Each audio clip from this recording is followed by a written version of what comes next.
সম্মানিত মুসল্লিয়ানে কেরাম, আল্লাহ রাব্বুল আলামিনের দরবারে কোটি কোটি শুকরিয়া যে মহান রাব্বুল আলামিন আমাদেরকে 1446 হিজরি সনের 26শে জুমাদা আল উলা তারিখে সালাতুল জুমআ আদায় এবং খুতবাতুল জুমআ শোনার উদ্দেশ্যে আল্লাহ রাব্বুল আলামিনের পবিত্র ঘর মসজিদে উপস্থিত হওয়ার পরে আজকের জুমআর খুতবা পেশ করার এবং শোনার তৌফিক দিয়েছেন, সে মহান রাব্বুল আলামিনের শুকর আদায় করছি আলহামদুলিল্লাহ।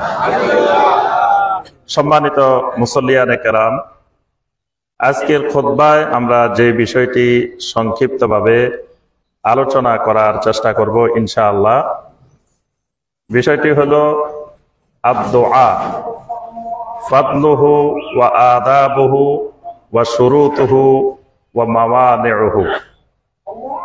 অর্থাৎ আমাদের সকলের অত্যন্ত পরিচিত একটি বিষয়টি হলো দোয়া। দোয়া এটি আল্লাহ রাব্বুল আলামিনের একটি গুরুত্বপূর্ণ ইবাদত, এটি একটি ইবাদত। আল্লাহ রাব্বুল আলামিন আমাদেরকে সৃষ্টি করেছেন ইবাদতের জন্য। বান্দার মূল কাজ, বান্দা জমিনে ইল্লা লিওয়াহিদুনি বিল ইবাদাহ, অর্থাৎ একমাত্র আল্লাহ রাব্বুল আলামিনের ইবাদত করার মাধ্যমে আল্লাহ রাব্বুল আলামিনের হক, আল্লাহর অধিকার বাস্তবায়ন করবেন। এটা বান্দার উপরে আল্লাহ রাব্বুল আলামিনের অধিকার। সুতরাং ইবাদত সম্পর্কে জানা এটা বান্দার মৌলিক এলেম, কারণ আমাকে আল্লাহ রাব্বুল আলামিন বানাইছেন এই ইবাদতের জন্য। তাহলে আমার কাজ ইবাদত করা, তাহলে আমি যে মালিকের কাজ করি সেই মালিক থেকে আমাকে বুঝে নিতে হবে যে আমার কাজটা কিভাবে করতে হবে। আমাকে মালিক ধান কাটার জন্য নিয়ে আসছে, এখন আমি কি করলাম, যেহেতু আমার কাজে ধান কাটা, আমি মাঠে যাই, একাধারে যার জমি হোক ধান কাটা শুরু করে দিচ্ছি। আমার কাজ ধান কাটা, আমি ধান কাটতেছি, কিন্তু ধান কাটার আগে কিছু কাজ আছে। কাজ শুরু করার আগে আমাকে মালিকের থেকে জেনে নিতে হবে ওনার জমি কোনটা, ওনার জমি দেখা দিতে হবে। তারপর আমি ধান কাটতে গেছি, ধান কোন জায়গা দিয়ে কাটবো। ধান কয়েক রকমে কাটা যায়, একবারে নিচে দিয়েও কাটা যায়, মাঝখান বরাবরও কাটা যায়, উপরে ছড়াগুলো কাটা যায়। আমার মালিক কোন ধরনের চান, ওনার কি খেরের দরকার আছে নাকি দরকার নাই? দরকার থাকলে নিচে দিয়ে কাটতে হবে, না হয় মাঝখান দিয়ে কাটতে হবে, না হয় ছড়াগুলো কেটে আনতে হবে ওনার প্রয়োজন অনুযায়ী। তারপরে আমি আনবো কিভাবে, আনারও কয়েকটা পদ্ধতি আছে, সিস্টেম আছে। তাইলে এই কাজগুলো মালিকের কাজ শুরু করার আগে মালিক থেকে বুঝে নিতে হয়। আল্লাহ রাব্বুল আলামিন বান্দাকে সৃষ্টি করেছেন ইবাদতের জন্য, ইবাদতেই বান্দার কাজ। কিন্তু বান্দা যদি নিজের ইচ্ছা মতো ইবাদত শুরু করে দেয়, তখন এই ইবাদত মালিকের কাছে, মাবুদের কাছে গ্রহণযোগ্য হয় না। এই কারণে প্রত্যেকটা ইবাদতের সাথে এলেম ফরজ, আগে এলেম পরে ইবাদত। এজন্য ইমাম বুখারী রাহিমাহুল্লাহ সহিহ আল বুখারীতে একটি বাবের, একটি অধ্যায়ের শিরোনাম করেছেন এইভাবে, যে বাবুল ইলমে কাবলাল কাউলে ওয়াল আমল। কথা বলার আগে, আমল করার আগে এলমের অধ্যায়। মানে একজন মুমিন কথা বলতে হলে আগে এলেম লাগবে। যেমন আমি এখন কথা বলতেছি, কথা বলার আগে আমাকে কি কথা বলবো এটা পড়াশোনা করে এলেম অর্জন করে আসা লাগছে। পড়াশোনা না করে, এলেম অর্জন না করে এখানে কথা বলা যাবে না, ইসলামের কথা বলা নিষেধ, যাবে না। আবার আমল করতে হলে আমলের আগেও এলেম লাগবে। ইমাম বুখারী রাহিমাহুল্লাহ এই অধ্যায়টা শিরোনাম দিয়ে দলিল দিয়েছেন সূরা মুহাম্মাদের 19 নম্বর আয়াত।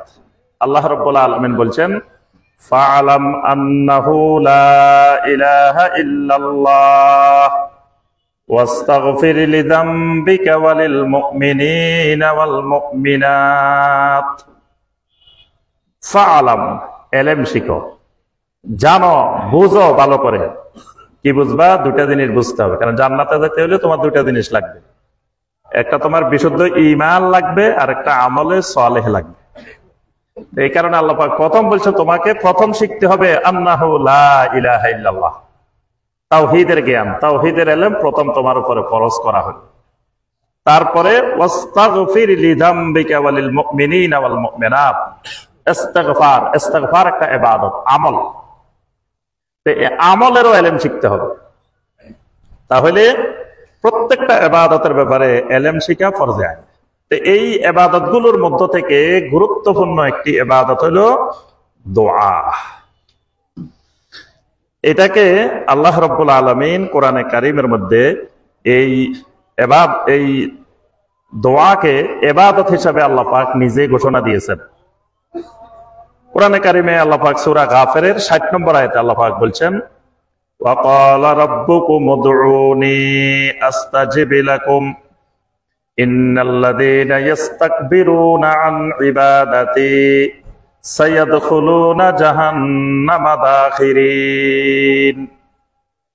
ওয়া ক্বালা রাব্বুকুম, তোমাদের রব বলতেছেন, মানে তোমাদের রব তোমাদেরকে নির্দেশ দিচ্ছেন। আল্লাহর বলা মানে নির্দেশ দেওয়া। তোমাদের রব তোমাদেরকে নির্দেশ দিচ্ছেন, উদউনি, একমাত্র দোয়া করো আমার কাছে।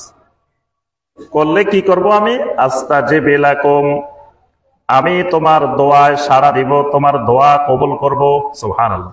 আল্লাহ ওয়াদা দিচ্ছেন বান্দার সাথে, বান্দা তুমি আমাকে ডাক দিলে, আমার কাছে দোয়া করলে, আস্তাজিব লাকুম, আমি তোমার ডাকে সাড়া দিব, তোমার ডাকে আমি জবাব দিব।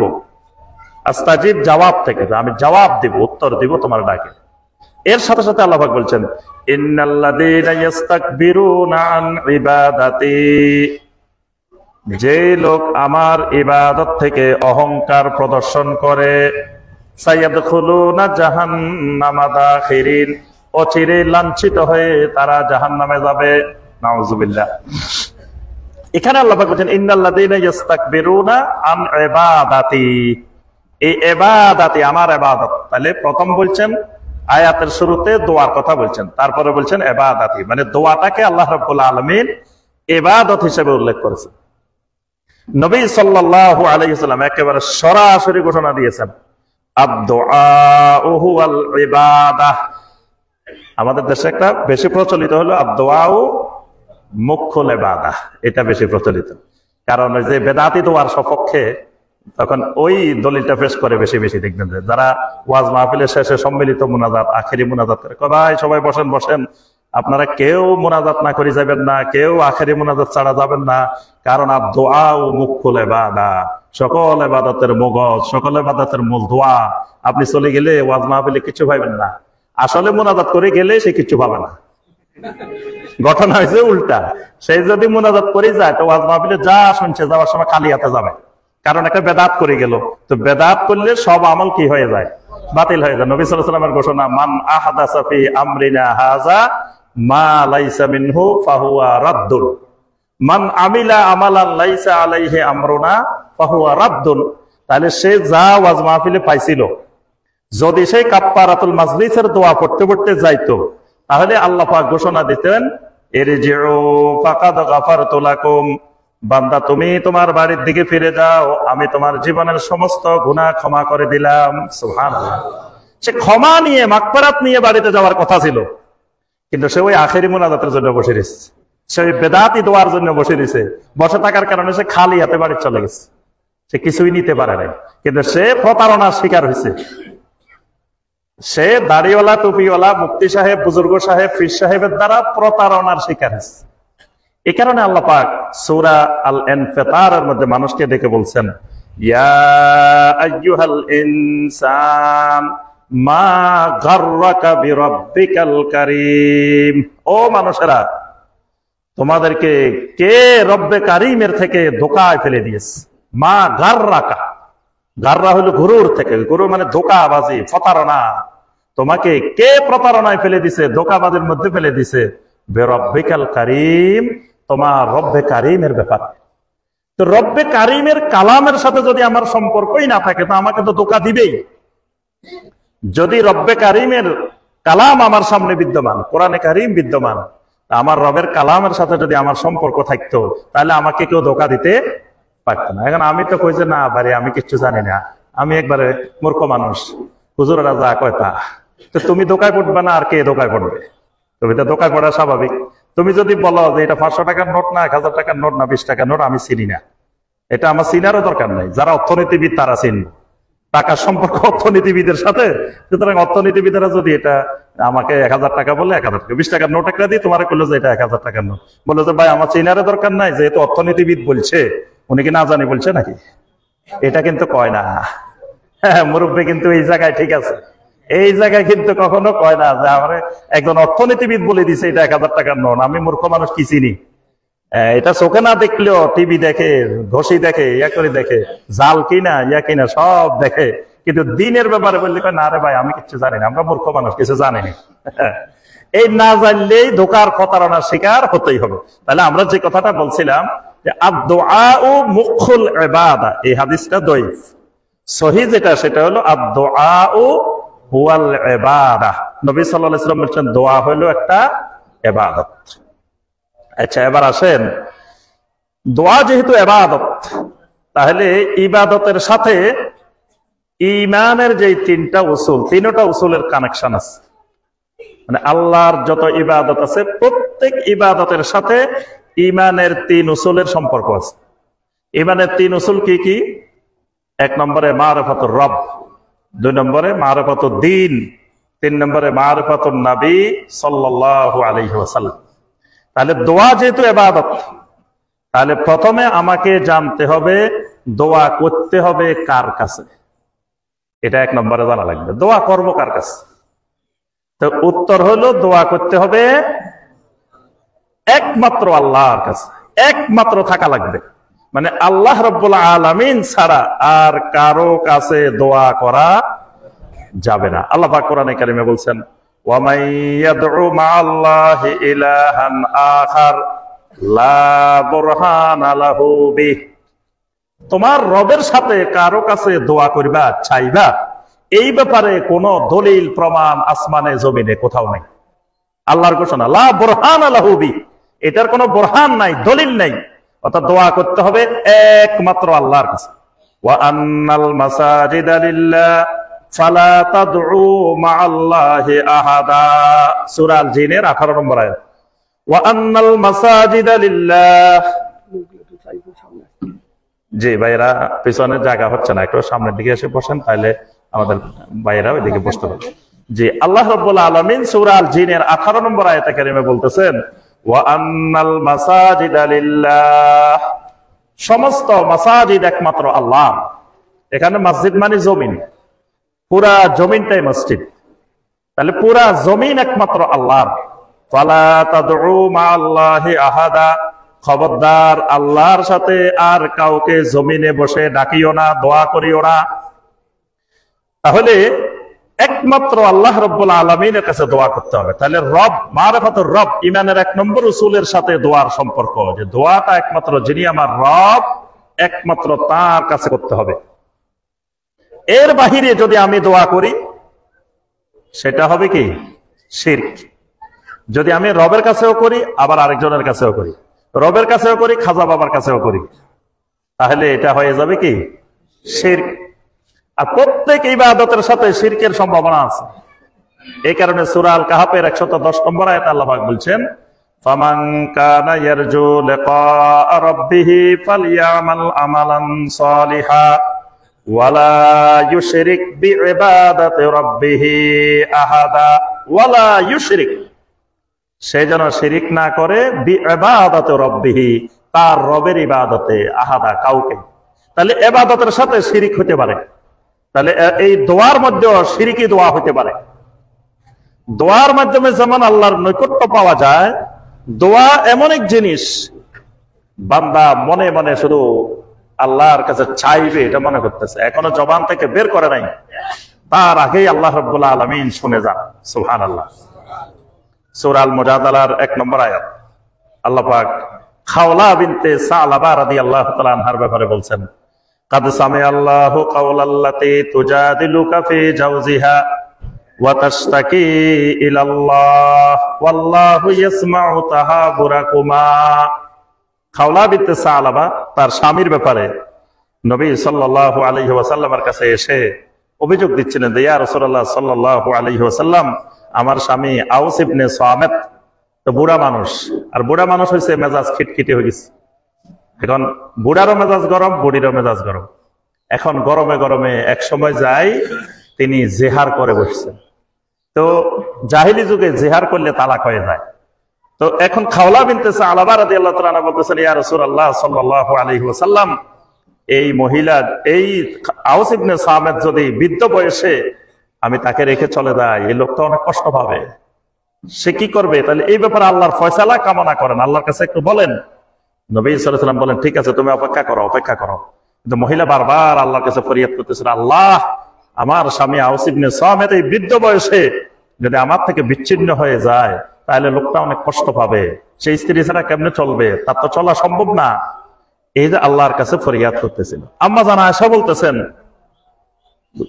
ওয়াল্লাহি লাকাদ কুনতু ফি জানিবিল গুরফা, আল্লাহর কসম, যে রুমের মধ্যে আল্লাহ রাসূলের সাথে মহিলা কথা বলতেছিলেন আমি তার পাশের কক্ষে ছিলাম। অথচ ওয়াসামিআহুল্লাহু মিন ফাওকি সাব'i সামাওয়াত, ওই মহিলার ফরিয়াদ আল্লাহ বলছেন, কাদ সামিআল্লাহু কাওলাল্লাতী তুজাদিলুকা ফি যাওজিহা, যেই নারী তার স্বামীর ব্যাপারে আপনার সাথে মুজাদালা করতেছে আমি তার কথা শুনছি। আল্লাহ ঘোষণা দিয়েছেন আমি ওই মহিলার কথা শুনছি। আম্মা জান আয়েশা বলেন, আমি পাশের রুমে, আমি মহিলা কথা শুনি নাই। আমি যে রুমে মহিলা কথা বলতেছে নবী সাল্লাল্লাহু আলাইহি ওয়াসাল্লামের সাথে, আমি পাশের কক্ষে, কিন্তু আমি মহিলার আওয়াজ শুনি নাই, কথা শুনি নাই। আল্লাহ রাব্বুল আলামিন সপ্তম আকাশের উপর থেকে আল্লাহ পাক বলতেছেন আল্লাহ তার কথা শুনছেন। সুবহানাল্লাহ। তাহলে বান্দা যখন দোয়া করে তখন বান্দা ভিতরে যে দোয়া করে ওইটা আল্লাহ রাব্বুল আলামিন শুনে ফেলান।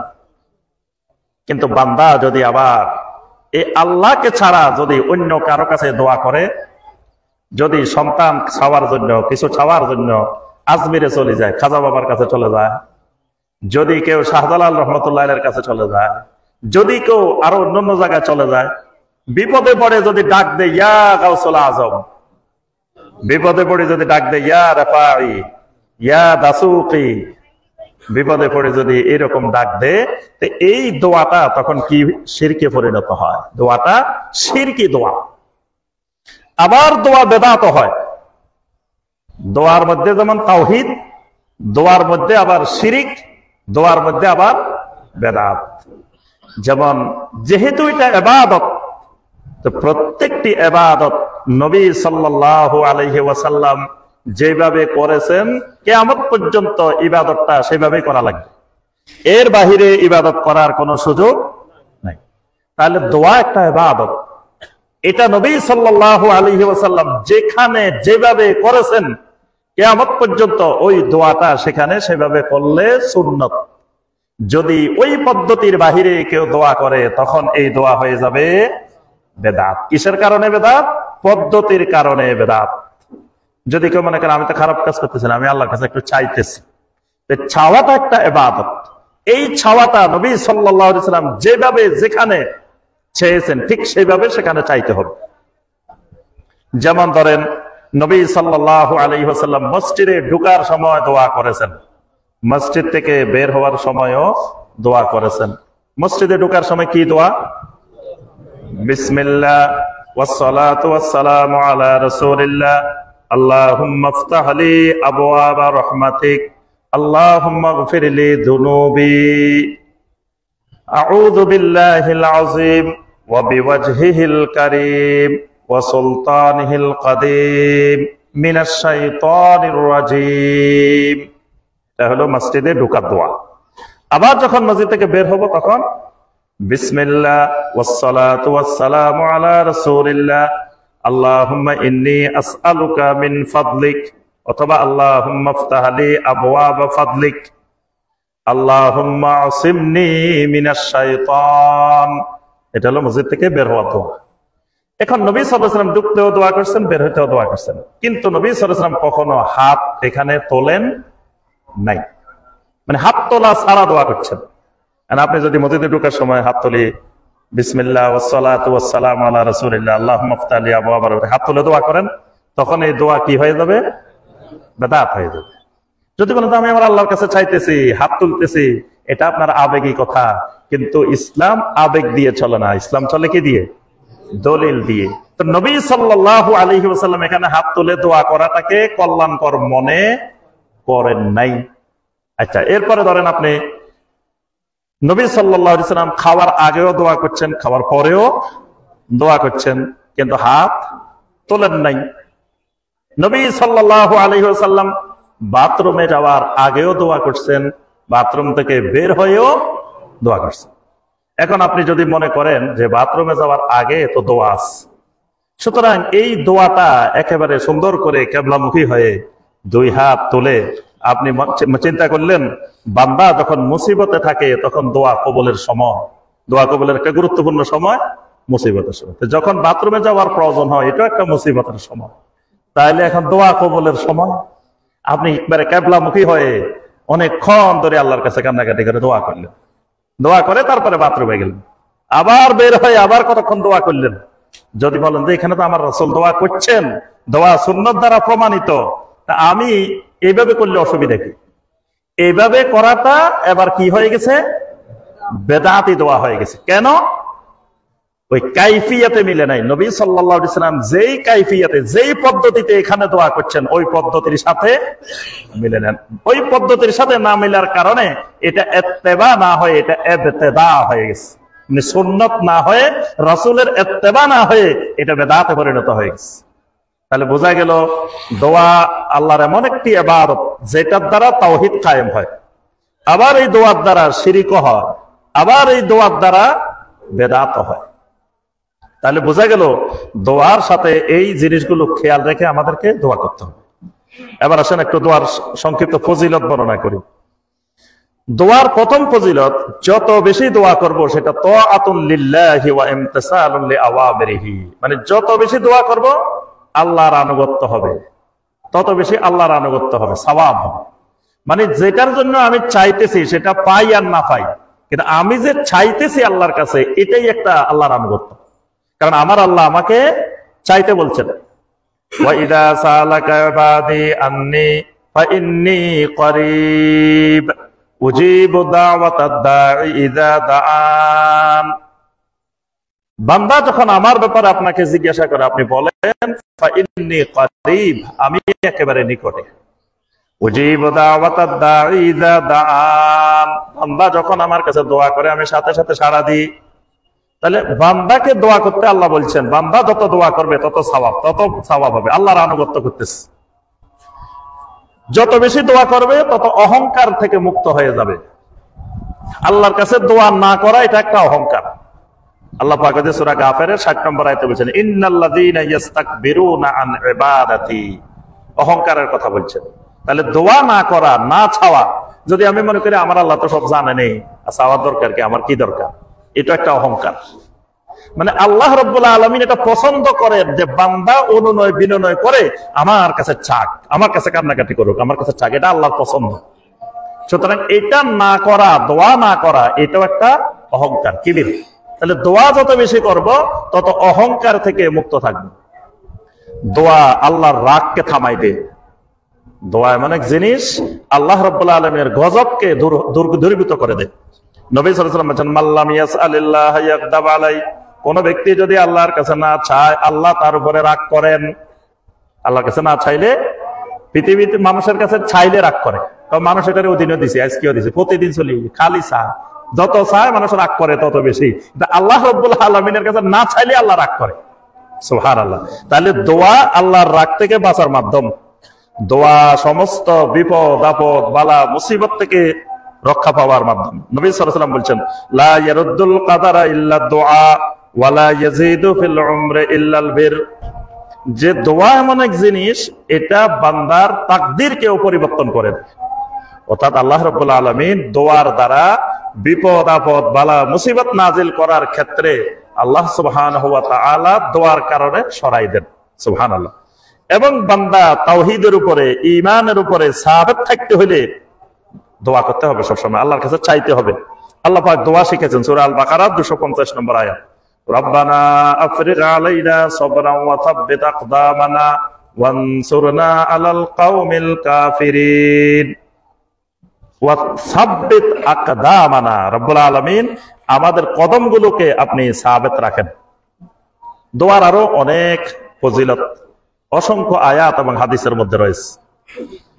এবার আসি আমরা দোয়া কয় প্রকার। দোয়া প্রথমত দুই প্রকার, একটা হলো দোয়াউল ইবাদা, একটা হলো দোয়াউল মাসআলা। দোয়াউল ইবাদা, দোয়াউল মাসআলা। দোয়াউল ইবাদা কোনটা?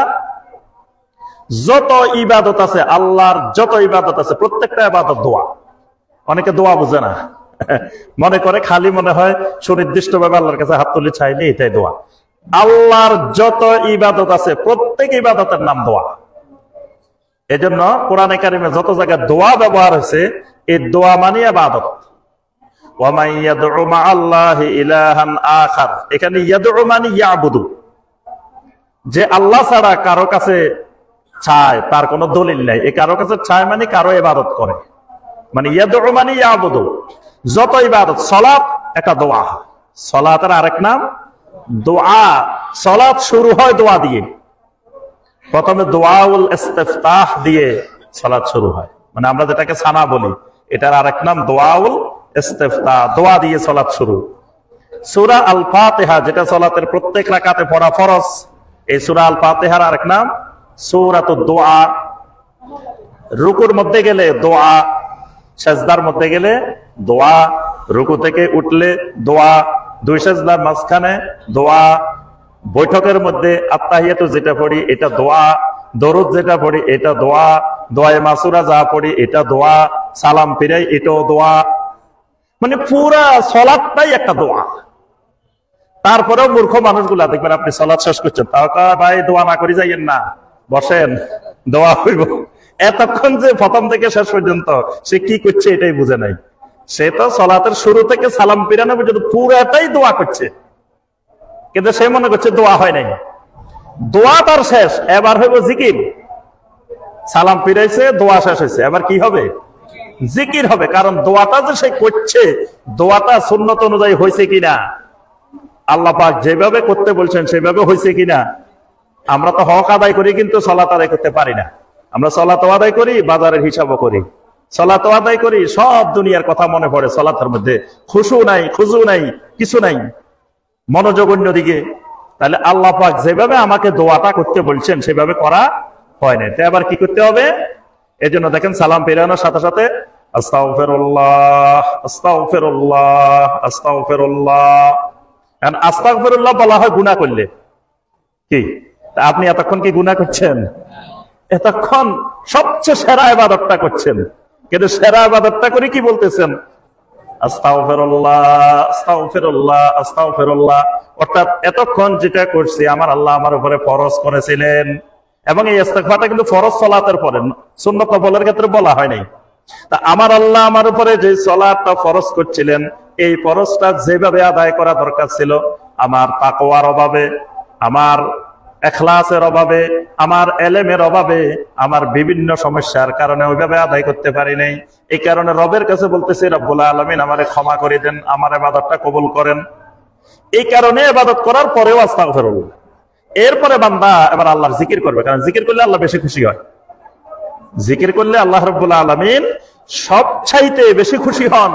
কারণ কোন ইবাদত আল্লাহ বেশি করতে বলেন না, শুধু জিকির বেশি করতে বলছে।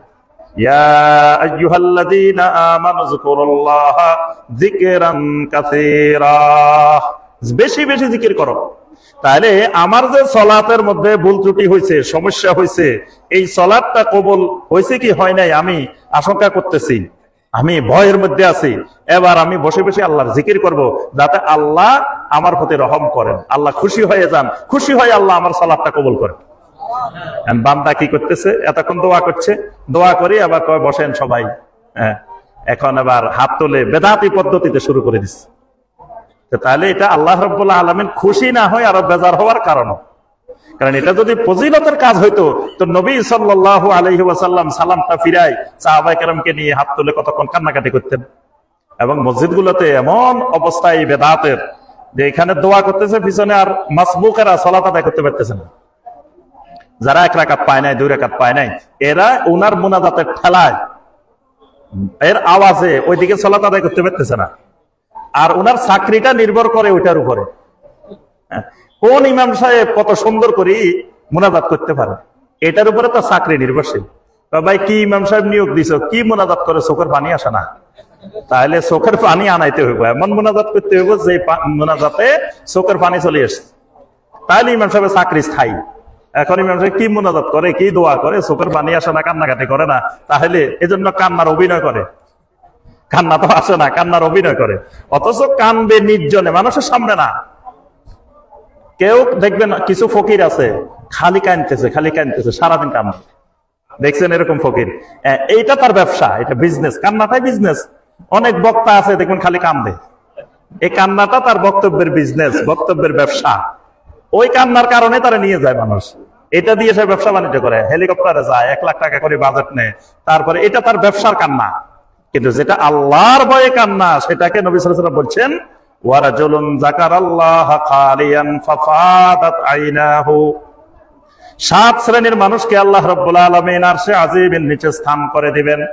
তার মধ্যে ওই মানুষগুলা, যে মানুষগুলো রাজুলুন যাকারাল্লাহ খালিয়ান, একাকী নির্জনে চুপে চাপে মানুষের গোপনে মানুষের আড়ালে গিয়ে আল্লাহর জিকির করে বসে বসে। ফাফাদাত আইনাহু, আল্লাহর জিকির করে আর তার চোখ থেকে পানি পড়ে, আল্লাহর ভয়ে কাঁদে, খাশিয়াতুল্লাহর কারণে কাঁদে। নবী সাল্লাল্লাহু আলাইহি ওয়াসাল্লাম বলেন 3টা চোখ এমন আছে যে 3 চোখকে আল্লাহ রাব্বুল আলামিন জাহান্নাম দেখাবেন না। 1 নম্বর চোখ হলো হারাসাত ফি সাবিলিল্লাহ, যেই চোখটা আল্লাহর রাস্তায় পাহারা দিছে, অর্থাৎ জিহাদের ময়দানে মুজাহিদদেরকে পাহারা দিয়েছে, রাত্রি জাগরণ করে, তারপরে জিহাদের অস্ত্র শস্ত্র পাহারা দিছে, ইসলামী রাষ্ট্রের সীমান্ত পাহারা দিছে, রাত্রি জাগরণ করে। এই চোখ কোনোদিন জাহান্নাম দেখবে না। ওয়া বাকাত মিন খাশিয়াতিল্লাহ, যেই চোখটা আল্লাহর ভয়ে কেঁদেছে, একমাত্র আল্লাহর ভয়ে, খাশিয়াতুল্লাহর কারণে। তা আল্লাহর ভয়ে কাঁদলে সে মানুষের সামনে কাঁদবো কেন? সে একা একা কাঁদবে, সে আল্লাহর ভয়ে কাঁদবে। আল্লাহ, কিয়ামতের ময়দানে আমার কি অবস্থা হবে, কবরে আমার কি অবস্থা হবে, হাসরে আমার কি অবস্থা হবে, সেগুলো নিজে খালিয়ান একাকী বসে বসে কাঁদবে। যেই চোখ আল্লাহর ভয়ে কাঁদবে, খাশিয়াতুল্লাহর কারণে কাঁদবে, এই চোখ জাহান্নাম দেখবে না। আরেকটা চোখ আছে ওয়াকাফাত আন মাহারিমিল্লাহ, আল্লাহ যেদিকে তাকাইতে নিষেধ করছেন সে সেদিকে তাকায় না। সে কোনো বেগানা নারীর দিকে তাকায় না, সে পর্নোগ্রাফির দিকে তাকায় না। মোবাইলের মধ্যে একাকে সুযোগ পাওয়ার পরেও আল্লাহর ভয়ে সে পর্নোগ্রাফি দেখে না, সে হারাম জিনিস দেখে না। এই হারাম জিনিস থেকে যেই চোখ বেঁচে থাকে, এই চোখ জাহান্নামের আগুন দেখবে না। সুবহানাল্লাহ।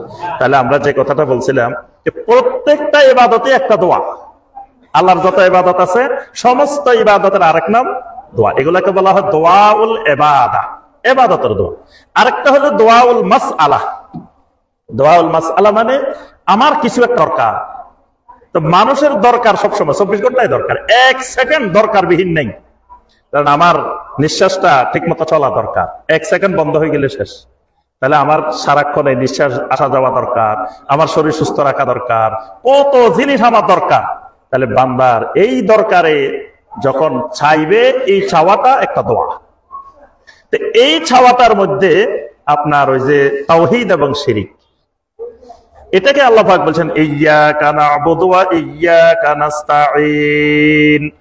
ইয়্যাকা নাস্তাঈন, প্রথম আমভাবে সকল ইবাদতের কথা বলছেন। ইয়্যাকা না'বুদু, একমাত্র আপনার ইবাদত করি। এরপরে বলছেন ওয়া ইয়্যাকা নাস্তাঈন, একমাত্র আপনার কাছে সাহায্য প্রার্থনা করি।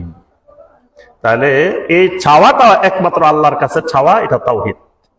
কিন্তু যদি আল্লাহ ছাড়া অন্য কারো কাছে কেউ চায়, তখন এটা শিরকে পরিণত হয়। এটা হলো দোয়াউল মাসআলা। তাহলে আমরা বুঝলাম দোয়া 2 প্রকার। এবার আসেন দোয়া কবুলের শর্ত কি। দোয়া আল্লাহর কাছে কেমনে কবুল হয়? সকল দোয়া কিন্তু আল্লাহর কাছে কবুল হয় না, কিন্তু শর্ত অনুযায়ী সব যদি আপনি দোয়া করেন, সকল দোয়া কবুল হবে। আর আমরা মনে করি কি দোয়া কবুল হয়েছে মানে দোয়ার রেজাল্ট পাওয়া গেছে, এটাকে মনে করি দোয়া কবুল হয়েছে। কিন্তু দোয়া কবুল হওয়ার আলামত রেজাল্ট পাওয়া না। দোয়া কবুল হয়েছে এটার অর্থ এই নয় যে আমি যা দোয়া করছি তা পাই গেছি। আল্লাহ রাব্বুল আলামিন শর্ত মোতাবেক মুমিনেরা দোয়া করলে সমস্ত দোয়া আল্লাহ কবুল করেন, কিন্তু দোয়ার রেজাল্ট, দোয়ার প্রতিফলন আল্লাহ পাক সব দেন না। কখনো এখন দোয়া করছি আল্লাহ এখন দিয়ে দিবেন, কখনো 1 বছর পরে দিবেন, কখনো 5 বছর পরে দিবেন, কখনো 10 বছর পরে দিবেন, কখনো দুনিয়াতেই দিবেন না, এটা আল্লাহ আখিরাতে দিবেন। কিন্তু দোয়া কবুল হয়েছে এই ব্যাপারে কোনো সন্দেহ নাই।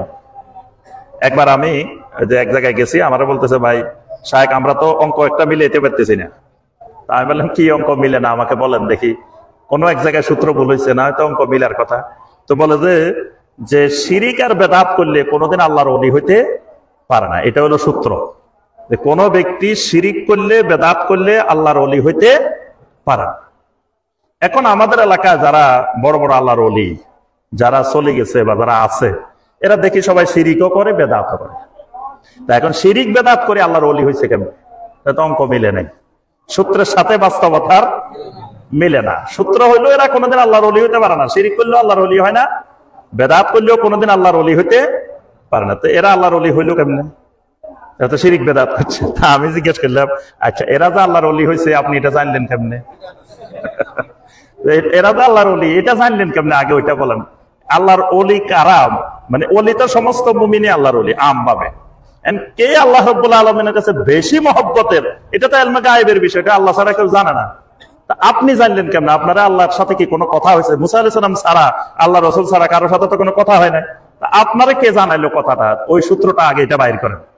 কয় না শায়েখ, আমরা তো দেখছি ওনাদের কত কারামত, কত অলৌকিক কাজ কারবার দেখছি, বাঘের পিঠে চড়ি হাঁটছে, ওইটা করছে এটা করছে, ওই ওখানে আপনার এই পাসপোর্ট হারাই ফেলছে জেদ্দাতে বসে, চোখ বন্ধ করছে বরিশাল চলে এসছে, তারপরে আপনার জিকির করতেছে, লা ইলাহা বলতেছে পুকুরের পানি এদিকে চলে যাইতেছে, ইল্লাল্লাহ বলতেছে পুকুরের পানি এদিকে চলে যাইতেছে। এই যে কারামত, এগুলোই তো বোঝা যায় আল্লাহর ওলি। আমি বললাম যে আপনাদের এই সূত্র এই জায়গায় ভুল হয়েছে, কারণ অস্বাভাবিক কর্মকাণ্ড দেখানোই যদি আল্লাহর ওলি হয়, দাজ্জাল জমিনে সবচাইতে বড় আল্লাহর ওলি। কারণ দাজ্জাল যত বেশি অস্বাভাবিক কর্মকাণ্ড দেখাবে, এত বেশি পৃথিবীতে কেউ দেখায় নাই, তাহলে সেই তো বাগদাদের বড় ওলি আপনাদের সূত্র অনুযায়ী। তাহলে অস্বাভাবিক কর্মকাণ্ড দেখানোর নাম কারামত না, অস্বাভাবিক কর্মকাণ্ড দেখানোর এটা ওলি হওয়ার দলিল না। ওলি হওয়ার দলিল কোনটা? ওলি হওয়ার দলিল ইমাম শাফি রাহমাতুল্লাহ আলাইহি বলছেন, ইযা রাআইতুমুর রাজুলা ইয়াতিরু ফিল হাওয়া আও ইয়ামশি আলাল মা, তুমি তোমার চোখের সামনে দেখতেছো একটা লোক একেবারে বিমান ছাড়া হেলিকপ্টার ছাড়া তোমার সামনে দিয়ে উড়ি চলে যাইতেছে। এখানে যারা বসে আছে, একজন লোক হঠাৎ করে এখান দিয়ে উড়ি চলে যাইতেছে আমাদের সামনে দিয়ে, আমরা দেখতেছি।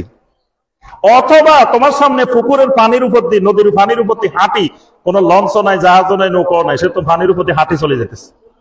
ইমাম শাফি রাহমাতুল্লাহ আলাইহি বলেন, ফালা তুসাদ্দিকুহু, খবরদার খবরদার এই মানুষটাকে কখনো আল্লাহর ওলি মনে করিও না।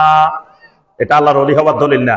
এটা শয়তানও পারে, এটা কাফেরও পারে, এটা মুশরিকও পারে, এটা সবাই পারে, এটার জগৎ ভিন্ন, এটা পারে সবাই। কিন্তু কখন আল্লাহর ওলি মনে করবা? হাত্তা তা'লামু মুতাবাআতা রাসূলিল্লাহি সাল্লাল্লাহু আলাইহি ওয়াসাল্লাম, যখন তার ভিতরে দেখবা তার পুরা জিন্দেগি আল্লাহ রাসূলের সুন্নতের অনুযায়ী, সুন্নতের ইত্তেবা করে তার জিন্দেগি চলে, এটাই হলো ওলি হওয়ার দলিল। মানে অস্বাভাবিক কর্মকাণ্ড দলিল না, দলিল হলো তার পুরা জিন্দেগিটা শিরিক মুক্ত, বেদাত মুক্ত, তাওহীদ এবং সুন্নতের উপরে চলে, এটাই তার ওলি হওয়ার দলিল।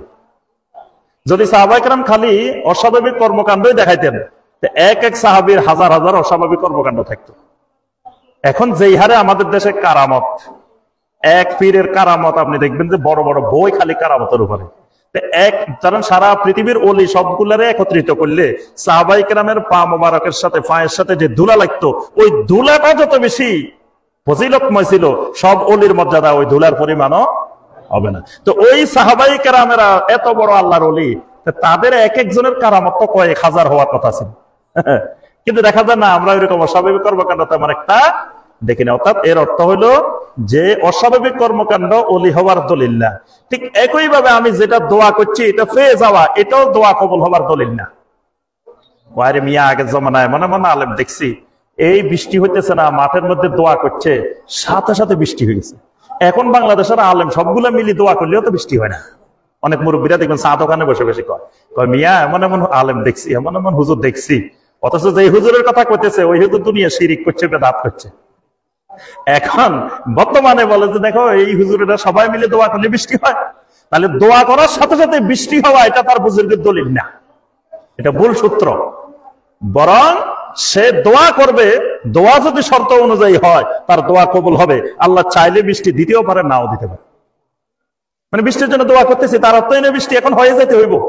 আল্লাহ যদি কল্যাণ মনে করেন এখন দিবেন। বৃষ্টি না হওয়ার মধ্যে অনেক সময় কল্যাণ আছে, আমরা বুঝি না। আমরা মনে করতেছি এখন বৃষ্টি হইলে কল্যাণ, কিন্তু আল্লাহ তো শুধু আমার আল্লাহ না, আমাদের জমিনের ফসলের জন্য আল্লাহ না, আল্লাহর তো আরো অসংখ্য কাজ আছে। তো সেইগুলোর জন্য বৃষ্টি না হওয়াটা কল্যাণকর, সেটা তো আল্লাহ জানান, আমি বুঝতেছি না। এই কারণে দোয়ার শর্তগুলো ঠিক রেখে দোয়া করলে আল্লাহ রাব্বুল আলামিন প্রত্যেক ইমানদার দোয়া কবুল করেন। এই ব্যাপারে কোনো সন্দেহ নেই। দোয়া করার সময় এই সন্দেহ রাখা যাবে না, দোয়া করলাম কবুল হয়েছে কি হয়নি। ইমানদার যখনই দোয়া করবে নিশ্চিত আমার দোয়া কবুল হয়েছে। নবী সাল্লাল্লাহু আলাইহি ওয়াসাল্লাম বলেন, উদউল্লাহ ওয়া আনতুম মুকিনুনা বিল ইজাবাহ, এমন ভাবে আল্লাহর কাছে দোয়া করবে তুমি নিশ্চিত যে আমার দোয়া আল্লাহ কবুল করছেন। কারণ আল্লাহ পাক নিজেই বলছেন হাদিসে কুদসির মধ্যে, আনা ইনদা যন্নি আবদি বি ওয়া আনা মাহু ইদা দাআনি, আমি আল্লাহ হইলাম আমার বান্দার ধারণার আলোকে, মানে বান্দা আমারে যেরকম ধারণা করে আমি এরকম। মানে বান্দা যদি দুর্বলতা থাকে যে আল্লাহ আমার দোয়া কবুল করলো কি করলো না, সুতরাং আল্লাহ দোয়া কবুলের ব্যাপারে ওইভাবে দোয়া কবুল করেন না।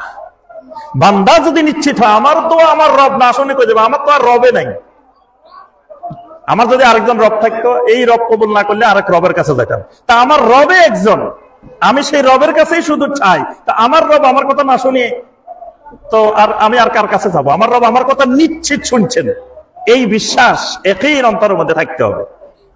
আসেন আমরা দোয়া কবুলের শর্ত কি? এক নম্বর দোয়া কবুলের সময়, দোয়া করার সময় সব সময় তাকে যে এই ইয়াকিনটা অন্তরে বদ্ধমূল করতে হবে যে একমাত্র দোয়া কবুলকারী আল্লাহ রাব্বুল আলামিন, এর বাহিরে আমার দ্বিতীয় কোনো জায়গা নাই। সুতরাং আমার যা দরকার, ছোট্ট একটা জিনিস দরকার, ইজা সাআলতা ফাসআলিল্লাহ, নবী সাল্লাল্লাহু আলাইহি ওয়াসাল্লাম বলেন যা চাইবা, তোমার যা দরকার সেটা একমাত্র আল্লাহর কাছে চাও। কোরআনে কারীমের মধ্যে আল্লাহ পাক সূরা আন-নামলের 62 নম্বর আয়াতে বলছেন, আম্মান ইউজিবুল মুত্তাররা ইযা দাআহু ওয়া ইয়াকশিফুস সু, তারা আল্লাহকে বাদ দিয়ে যাদেরকে ডাকে, এরকম আল্লাহ ছাড়া কেউ কি তাদের দোয়া কবুলকারী আছে? কেউ কি তাদের বিপদ আপদ দূর করতে পারে? এই ক্ষমতা আছে? আল্লাহ প্রশ্ন করছেন। এই কারণে আল্লাহ পাক বলেন, ওয়াইয়ামসাসকাল্লাহু বিদুররিন ফালা কাশিফা লাহু ইল্লা হু ওয়া ইন ইউরিদিকা বিখাইরিন ফালা রাদ্দা লিফাদলিহি, যদি আল্লাহ কোন বিপদ আপদ বান্দাকে দেন, আল্লাহ ছাড়া দ্বিতীয় আর কেউ তার এই মুশকিল, এই বিপদ দূর করতে পারে না। যদি আল্লাহ কাউকে কল্যাণ দেন তো পৃথিবীর সবাই মিলে এই কল্যাণ ঠেকায় রাখতে পারবে না। এই ইয়াকিন যতক্ষণ বদ্ধমূল না হবে ততক্ষণ দোয়া কবুল হবে না। যতক্ষণ আপনি কিছুদিন আল্লাহর কাছে চাইছেন, ছেলে মেয়ে হয় না, পরে কইলেন যে আরে মনে হয় আল্লাহ দিবে না, তো খাজা বাবার কাছে চলে গেছেন। আমার সাথে গত বছর রমজানে এক ভাই ওমরা করতে গেছেন, ছেলে মেয়ে হয় না অনেকদিন, তো পরে ওনার ওখানে যাই বলতেছে, সাহেব আমার মা বলছে তুই ওমরাত যাইস না, ওমরাত না যায় আজমিরে চলে যা, আজমিরে গেলে যা টাকা লাগে সব আমি দিব, মা সব টাকা দিব, আজমিরে গেলে ছেলে মেয়ের জন্য আজমিরে। মানে তার বিশ্বাস আল্লাহর ঘরে গেলে ছেলে মেয়ে পাবা না। নাউজুবিল্লাহ, ইমান কোন জায়গায় গিয়ে পড়ছে দেখেন। আল্লাহর ঘরে গেলে সে ছেলে মেয়ে পাওয়ার সম্ভাবনা নাই, ছেলে মেয়ে তো আজমিরে। কারণ কি, ওই যে আল্লাহর ধন রাসূলের দিয়া, আল্লাহ তো গেছেন গায়েব হইয়া, আল্লাহর কাছে তো কিচ্ছু নাই, সে চলে যেতেছে মক্কায়, তো ওখানে কি পাইবো? রাসূলের ধন খাজায় পাইয়া শুইয়া আছেন আজমিরে। তো সুতরাং আল্লাহর কাছেও কিছু নাই, রাসূলের কাছেও কিছু নাই, সব ধন তো খাজানা সব চলে এসছে কোথায়? আজমিরে। তো সুতরাং ছেলে মেয়ের দরকার হলে মার বিশ্বাস ওই আজমিরে গেলে পাওয়া যাবে, মক্কা মদিনায় গেলে পাওয়া যাবে না। নাউজুবিল্লাহ। তাহলে ইয়াকিন বদ্ধমূল যতক্ষণ না হবে তখন দোয়া কবুল হবে না, যত দোয়া করবে করো। 2 নম্বর শর্ত, আল্লাহ ছাড়া কারো কাছে কোনো দোয়া করা যাবে না। যদি অন্যের কাছেও করে, আল্লাহর কাছেও করে, আল্লাহ এই দোয়া কোনোদিন কবুল করবে না। 3 নম্বর, আল্লাহর কাছে চাইতে হলে আল্লাহর নাম এবং সিফাত দিয়ে দিয়ে চাইতে হবে। দোয়া কবুলের জন্য একটা গুরুত্বপূর্ণ বিষয় আল্লাহর নাম এবং সিফাত, এটা দিয়ে দিয়ে আল্লাহর কাছে চাইতে হবে। আল্লাহ আপনার নাম গাফুরুর রহিম, আল্লাহ আমারে আপনি ক্ষমা করেন। আল্লাহ আপনার নাম রহিম, আমাকে রহম করেন। আল্লাহ আপনার নাম ওহাব, আপনি সবকিছুর দাতা, আমাকে আপনি সন্তান দেন। আমি অভাব অনটনে কষ্ট করতেছি, আল্লাহ আমার অভাব অনটন দূর করে দেন। আল্লাহর যে সুন্দর সুন্দর নামগুলো আছে, নামগুলো দিয়ে চাইতে হবে। তারপরে 5 নম্বর, যে কোনো আমল করে আমলের সওয়ালের উসিলা দিয়ে আল্লাহর কাছে চাইতে হবে। যে আমি 2 রাকাত সালাত আদায় করলাম, আল্লাহ এই আমলের সওয়ালের উসিলায় আল্লাহ আমার দোয়াটা কবুল করে। এভাবে যে কোনো আমল, সদাকা করলাম আল্লাহর রাস্তায়, সদাকা করে আল্লাহ এই সদাকার উসিলায়, কোন ব্যক্তির উসিলায় দোয়া করা যাবে না। দোয়াটা করতে হবে আমলের সওয়ালের উসিলা দিয়ে। আচ্ছা, এরপরে দোয়া করে তাড়াহুড়া করা যাবে না। কিরে দোয়া এতদিন করতেছি, কই কবুল তো হয় না। নবী সাল্লাল্লাহু আলাইহি ওয়াসাল্লাম বলছেন, ইউস্তাজাবু লিআহাদিকুম মা লাম ইয়াজাল, যতক্ষণ বান্দা তাড়াহুড়া না করে এতক্ষণ বান্দা দোয়া কবুল হয়। যখন বান্দা তাড়াহুড়া করে তখন তার দোয়া কবুল হয় না। কারণ আমার কখন কল্যাণ এটা আমি কেমনে জানি? আমিও তো মনে করতেছি কালকে দরকার, আল্লাহ মনে করতেছেন কালকে দিলে আমার ক্ষতি হবে, এটা আরো 1 বছর পরে দেওয়া দরকার। আপনি দোয়া করছেন আল্লাহর কাছে, আল্লাহ আমারে আবার বাংলাদেশের রাষ্ট্রপতি বানাই দেন, কি এ দোয়া কবুল হবে কিনা? হ্যাঁ, ওটা সন্দেহ পড়ে গেছে, হবে কি হবে না, দোয়া কবুল হবে। মানে আপনি যদি তাওহীদওয়ালা হন, আল্লাহকে একমাত্র দোয়া কবুলকারী মনে করেন, আপনি আল্লাহর কাছে চান আল্লাহ আমার এবার প্রধানমন্ত্রী বানাই দেন, আল্লাহ রাষ্ট্রপতি বানাই দেন, দোয়া কবুল হয়ে গেছে। কিন্তু আল্লাহ দিবেন না, আপনার প্রধানমন্ত্রীও বানাবে না, রাষ্ট্রপতিও বানাবে না। এখন আপনি রাষ্ট্রপতিও হন নাই, প্রধানমন্ত্রী হন, আপনি বলতেছেন আরে দোয়া করলাম আল্লাহ কবুল করে নাই, এটা আবার আরেক গুনাহের কাজ। দোয়া করছি কবুল হয়ে গেছে, কিন্তু আমার রাষ্ট্রপতি বানাইলে বাংলাদেশ ধ্বংস হয়ে যাবে। আল্লাহ জানেন এই লোকের রাষ্ট্রপতি প্রধানমন্ত্রী বানানো যাবে না, এটা আল্লাহর এলেমে আছে। এই জন্য আমার দোয়া কবুল হয়েছে, কিন্তু আল্লাহ বানান নাই। বুঝতে পারছেন? অনেকে মনে করে দোয়াই কবুল হয় নাই, মানে যেটার জন্য দোয়া করছে এটা পায় না, মনে করতেছে দোয়া কবুল হয় নাই। যা চাইবেন আল্লাহর কাছে সব কবুল, কিন্তু আল্লাহ দিতে বাধ্য না, এই ইয়াকিন রাখতে হবে। আবার আল্লাহ হলেন আমার কল্যাণ অকল্যাণের একমাত্র মালিক, আমার ভবিষ্যতের সব জানেন আল্লাহ। আমার কোনটাতে কল্যাণ কোনটাতে অকল্যাণ, কল্যাণ হলে আল্লাহ দিবেন, অকল্যাণ হলে দিবেন। অনেক লোক দেখবেন মুমূর্ষু অবস্থায় আছে, এখন এত কষ্ট করতেছে, এই লোকটা জীবিত থাকাচ্ছে মরে গেলে ভালো, এরকম হয় না? অনেক সময় দেখবেন এত কষ্ট করতেছে কিন্তু মারা যায় না, কিন্তু খুব কষ্ট পাইতেছে। তো এরকম ক্ষেত্রে আপনি আল্লাহর কাছে দোয়া করতে পারবেন, আল্লাহ লোকটারে নিয়ে যান, লোকটা মরে যাক, আল্লাহ মৃত্যু দেন, এই কামনা করা যাবে না। নবী সাল্লাল্লাহু আলাইহি ওয়াসাল্লাম বলেছেন তখন তোমরা এরকম পরিস্থিতিতে দোয়া করো, আল্লাহুম্মা আহইনি ইযা কানাতিল হায়াতু খায়রাল লি, আয় আল্লাহ আমারে আপনি ততদিন বাঁচাই রাখেন যতদিন আপনি মনে করেন আমি বেঁচে থাকাটা কল্যাণকর। আল্লাহ আমাকে তখন মৃত্যু দেন যখন আপনি মনে করেন আমার মৃত্যুটা এখন কল্যাণকর। সুবহানাল্লাহ, এইভাবে দোয়া করতে হবে। আমি যদি বেঁচে থাকাটা আমার জন্য কল্যাণ করে, আমার বাঁচায় রাখেন। যদি আমার মরে যাওয়াটা, মৃত্যুটা আমার জন্য কল্যাণ করে, আমার মৃত্যু দেন। কারণ আমার সামনে যে ভয়াবহ ফিতনা আসতেছে, এই দেখেন গত কয়েক বছরে বাংলাদেশে অসংখ্য ভয়াবহ ফিতনা নামে এসছে। আগে থেকে কাদিয়ানি ফিতনা, বাহাই ফিতনা, এগুলো তো আছেই, এর সাথে সাথে হিজবুত তাওহীদের ফিতনা, তারপরে দেখেন আহলে কোরআন নাম দিয়ে হাদিস অস্বীকারের ভয়াবহ ফিতনা, আরো অসংখ্য এরকম ইমান বিধ্বংসী ফিতনা। এরকম ফিতনাকে আমাদের আগে তসবির দানার মতো একের পর এক নেমে আসবে। তাহলে আমি যদি ওই ফিতনার সম্মুখীন হয়ে ইমান টিকাই না রাখতে পারি, ইমান নিয়ে থাকতে না পারি, তাহলে তো আমার মরে যাওয়াটাই কল্যাণকর। ইমান নিয়ে আগে ভাগে মরে যাওয়াটাই কল্যাণকর, ফিতনার সম্মুখীন হওয়ার চাইতে। এই জন্য আল্লাহর কাছে কখনো মৃত্যু কামনা করা যাবে না, কারণ আমার মৃত্যুতে কল্যাণ নাকি বেঁচে থাকা কল্যাণ আমিও জানি না, এটা জানেন কে? আল্লাহ রাব্বুল আলামিন।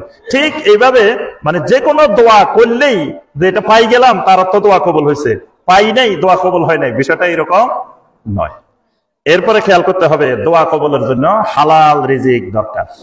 দোয়া কবুলের জন্য হালাল রিজিকটা নিশ্চিত করতে হবে। হারাম খাই আবার আল্লাহর কাছে দোয়া করি আর বলি যে আল্লাহ আমার কথা শুনে না, আমার দোয়া কবুল হয় না, এই কাজ করা যাবে না। কারণ নবী সাল্লাল্লাহু আলাইহি ওয়াসাল্লাম বলছেন যে এক ব্যক্তি সফরের মধ্যে আছে, দীর্ঘ সফর, আশআসা আগবারা, চুলগুলা উস্কো খুস্কো হয়ে গেছে, ধুলা মলিন হয়ে গেছে, কাপড় চোপড় ময়লা হয়ে গেছে, এই অবস্থায় দোয়া কবুলের গুরুত্বপূর্ণ সময়। এই লোক বলতেছে ইয়া রাব্বি ইয়া রাব্বি, আয় রব আমার এটা দেন, আল্লাহ আমার এটা দেন, আল্লাহ আমার এটা দেন। নবী সাল্লাল্লাহু আলাইহি ওয়াসাল্লাম বলেন ওয়া মাতআমুহু হারামুন ওয়া মালবাসুহু হারামুন ওয়া গুযিয়া বিল হারাম, তার গেজা হারাম, পোশাক হারাম, তার লেবাস হারাম, সব হারাম, খাবার হারাম। আন্না ইউস্তাজাবু লিযালিক, কেমন করে আল্লাহ তার দোয়া কবুল করবেন? অর্থাৎ হারাম গেজায় দোয়া কবুল হয় না। আমরা মনে করি যে উপরে দিয়ে সাবান দিয়ে ঘষলে ধুইলে আমার শরীর পাক, ভিতরে রক্ত যদি না পাক হয়ে যায় তো এটা তো আর ধুইলে ঘষলে মাজলে সাবান দিলে শ্যাম্পু দিলে সেটা পাক হবে না। তা এখন পাক হইতে হলে উপরেও পাক হইতে হবে, ভিতরেও পাক হইতে হবে। মুশরিকেরা না পাক, তার অর্থ কি এর উপরে পাক, মানে উপরে না পাক না, মুশরিকদের না পাক হলো তার কলবটা না পাক, অন্তরটা না পাক। কারণ এখানে তাওহীদের জায়গায় শিরিক ঢুকে গেছে, এটা না পাক হয়ে গেছে। তাহলে উপরে যেমন পাক করতে হবে, ভিতরেও পাক থাকতে হবে, তাহলেই আল্লাহ রাব্বুল আলামিন দোয়া কবুল করবেন। তো দোয়ার আরো অনেকগুলো আদাব আছে, দোয়া কবুলের গুরুত্বপূর্ণ সময় আছে। এই জন্য দোয়ার ব্যাপারে আমাদেরকে আরো এলেম অর্জন করতে হবে। সবসময় নবী সাল্লাল্লাহু আলাইহি ওয়াসাল্লাম যেই তরিকায়, যেই পদ্ধতিতে, যেখানে যখন দোয়া করতে বলছেন, সেখানে সেই সময় ওই পদ্ধতিতে দোয়া করতে হবে। তাহলে আল্লাহ রাব্বুল আলামিন আমাদের দোয়াগুলো কবুল করবেন। এবং এই দোয়া আমাদের জন্য এক একটা ইবাদত, এবং কিয়ামতের ময়দানে এই ইবাদতটা আমার মিজানের পাল্লায় সাকুলাত হয়ে যাবে। সাকুলাত মাওয়াজিনু, আমার মিজানের পাল্লা ভারী হবে। এই জন্য সবসময় যত বেশি সম্ভব আল্লাহর কাছে দোয়া করতে হবে। অনেকে বলে ওয়াহাবিরা দোয়া করে না, আলে হাদিসেরা ওয়াহাবিরা কি করে না? দোয়া করে না। ওয়াহাবিরা বেদাতি দোয়া করে না, শিরকি দোয়া করে না। কিন্তু বেদাতিরা সবসময় সুন্নতি দোয়া করে, তাওহীদি দোয়া করে। তাওহীদি দোয়া, সুন্নতি দোয়া, কোন শিরকি বেদাতি দোয়া করে না। কারণ শিরকি বেদাতি দোয়া কিয়ামতের ময়দানে কিছুই পাওয়া যাবে না, বাতিল। এই জন্য সুন্নতি দোয়া অল্প করলেও সেটা দুনিয়াতেও কল্যাণ হবে, আখিরাতেও কল্যাণ হবে। আল্লাহ রাব্বুল আলামিন আমাদের সবাইকে দোয়ার মতো গুরুত্বপূর্ণ ইবাদতটি সম্পর্কে জানার, বুঝার, আমল করার তৌফিক দান করুন। আল্লাহ রাব্বুল আলামিন আমাদের সবাইকে দ্বীনের উপরে, ঈমানের উপরে, বিশুদ্ধ আকীদা মানহাজের উপরে ইস্তেকামত থাকার তৌফিক দান করুন। সম্মানিত ভাই ও বোনেরা, আমাদের যেই মসজিদে আমরা সালাত আদায় করতেছি, বাইতুল মামুর জামে মসজিদ, এই মসজিদটা আমাদের সকলের প্রাণপ্রিয় মার্কাজ। এটা ঢাকার আশুলিয়া থানার বাঁশবাড়ি ব্যাপারীপাড়া এলাকায় অবস্থিত। তো আলহামদুলিল্লাহ, এটা এই এলাকার মধ্যে তাওহীদ সুন্নতের একটি মার্কাজ। এর মাধ্যমে আল্লাহ পাক এই অঞ্চল থেকে, এই এলাকা থেকে সকল শিরক এবং বেদাত আল্লাহ পাক দূরীভূত করবেন, এই আশাবাদ রেখেই এই মার্কাজ প্রতিষ্ঠিত করা হয়েছে। অর্থাৎ এখান থেকে বিশুদ্ধ দ্বীনের দাওয়াত চতুর্দিকে ছড়িয়ে দেওয়ার জন্য এই মসজিদ বাইতুল মামুর জামে মসজিদ প্রতিষ্ঠা করা হয়েছে। আলহামদুলিল্লাহ, মসজিদের আপনারা দেখতেছেন প্রথম তলার ছাদ দেওয়া হয়েছে। পর্যায়ক্রমে এটার এখনো অনেক কাজ বাকি। চতুর্দিকে মসজিদের আরো কাজ করতে হবে, নিচে ফ্লোর করতে হবে। তারপরে দেখেন আলহামদুলিল্লাহ, আজকে আমাদের এই নিচতলায় জায়গা হইতেছে না, তাহলে খালি একতলা মসজিদ হলেও তো হবে না, এটা আরো উপরের দিকে নিয়ে যাইতে হবে। তারপরে মহিলাদের এখানে ব্যবস্থা করতে হবে, অনেকগুলো কাজ। এই পর্যন্ত কাজ করতেও কর্তৃপক্ষের অনেক টাকা ঋণ হয়ে গেছে। তা আমি দেশে প্রবাসে যে সকল ভাইরা যেখান থেকে দেখছেন, শুনছেন, সবার কাছে অনুরোধ করব যে এই দ্বীনী মার্কাজটি, এই সহিহ আকীদা মানহাজের প্রতিষ্ঠানটির পাশে আমরা দাঁড়ানোর চেষ্টা করি। আমাদের দেশে বিদেশে অনেক ভাইয়েরা আছেন, তারা একজনেই চাইলে আলহামদুলিল্লাহ এরকম একটা মসজিদের সকল কাজ করে দিতে পারেন। তা আমরা অনুরোধ করব যে এই সকল অঞ্চলে আপনি সাদাকায়ে জারিয়ার বিনিয়োগের সবচাইতে উত্তম জায়গা, আপনার আখিরাতের জন্য বিনিয়োগ করতে চাইলে এই জায়গাগুলোই হলো সবচাইতে যথাযোগ্য জায়গা। অনেক জায়গা আছে এখানে এত দাওয়াতের দরকার নাই, এমনি মানুষ সহিহ আকীদার উপরে আছে, সহিহ আকীদা বুঝে। যেই জায়গাগুলো শিরিক বেদাতের ঘাঁটি, চতুর্দিকে শিরিক বেদাতের অন্ধকার, সেখানে ওই দাওয়াতের মার্কাজ, দ্বীনের মার্কাজগুলোর ক্ষেত্রে আমাদের বেশি আগায় আসা উচিত। এখানে একটা মার্কাজ হলে এর দাওয়াতের প্রভাবে এই অঞ্চল, এই এলাকা শিরিক বেদাত মুক্ত হবে। এজন্য সবাইকে আমি উদাত্ত আহ্বান জানাবো, আমরা এই বাইতুল মামুর মসজিদের একজন খাদেম হব, এই মসজিদের পাশে দাঁড়াবো। আল্লাহ পাক আমাদের সবাইকে তৌফিক দিন। আকুলু কাওলি হাদা ওয়া আস্তাগফিরুল্লাহ লি ওয়া লাকুম ফাস্তাগফিরু ইন্নাহু হুয়াত তাওয়াবুর রহিম। ইন্নাল হামদালিল্লাহ নাহমাদুহু ওয়া নাস্তাঈনুহু ওয়া নাস্তাগফিরুহু ওয়া আশহাদু আল লা ইলাহা ইল্লাল্লাহু ওয়াহদাহু লা শারীকা লাহু ওয়া আশহাদু আন্না মুহাম্মাদান আবদুহু ওয়া রাসূলুহু। আল্লাহুম্মা সাল্লি আলা মুহাম্মাদিন নাবিয়্যিল উম্মি ওয়া আজওয়াজিহি উম্মাহাতিল মুমিনিন ওয়া যুররিয়্যাতিহি ওয়া আহলি বাইতিহি কামা সাল্লাইতা আলা আলি ইব্রাহিম ইন্নাকা হামিদুম মাজিদ। আল্লাহুম্মা আরহাম আলা জামিইস সাহাবাতিল কিরাম রাদওয়ানুল্লাহি তাআলা আলাইহিম আজমাইন, খুসুসাম মিনহুম